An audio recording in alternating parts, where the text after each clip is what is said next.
মহান শহীদ দিবস ও আন্তর্জাতিক মাতৃভাষা দিবস উপলক্ষে ফতুল্লা থানা বিএনপির সাবেক আহ্বায়ক জাহিদ হাসান রোজেলের শোক র্যালিকে সফল করতে শত শত নেতাকর্মী নিয়ে তাতে অংশগ্রহণ করেছে ফতুল্লা থানা বিএনপি নেতা রাজু হায়দার ও নূর হোসেন পলাশ। বিএনপি ও অঙ্গ সংগঠনের বিভিন্ন পর্যায়ের নেতাকর্মী নিয়ে 21 ফেব্রুয়ারি শুক্রবার সকাল 9টায় মাঝদাইরের পাঁচতলার মোড় থেকে রাজু ও পলাশের নেতৃত্বে শোক শোভাযাত্রাটি শুরু করা হয়।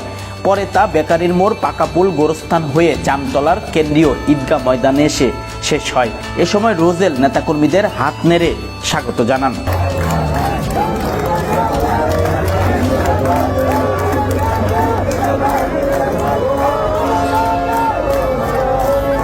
রাজু পলাশের নেতৃত্বে শোক শোভাযাত্রায় নেতাকর্মীরা ভাষা শহীদদের স্মরণে স্লোগান দেওয়ার পাশাপাশি জাহিদ হাসান রোজেলের পক্ষেও বিভিন্ন স্লোগান দেয়।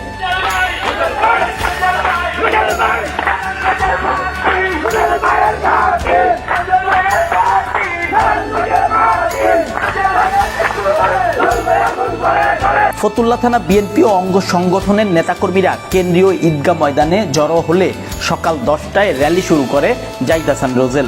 পরে র্যালিটি চাষারার কেন্দ্রীয় শহীদ মিনারে গিয়ে শেষ হয়। এই র্যালিতে বিএনপি নেতা রাজু হায়দার ও নূর হোসেন পলাশ সক্রিয়ভাবে অংশগ্রহণ করে।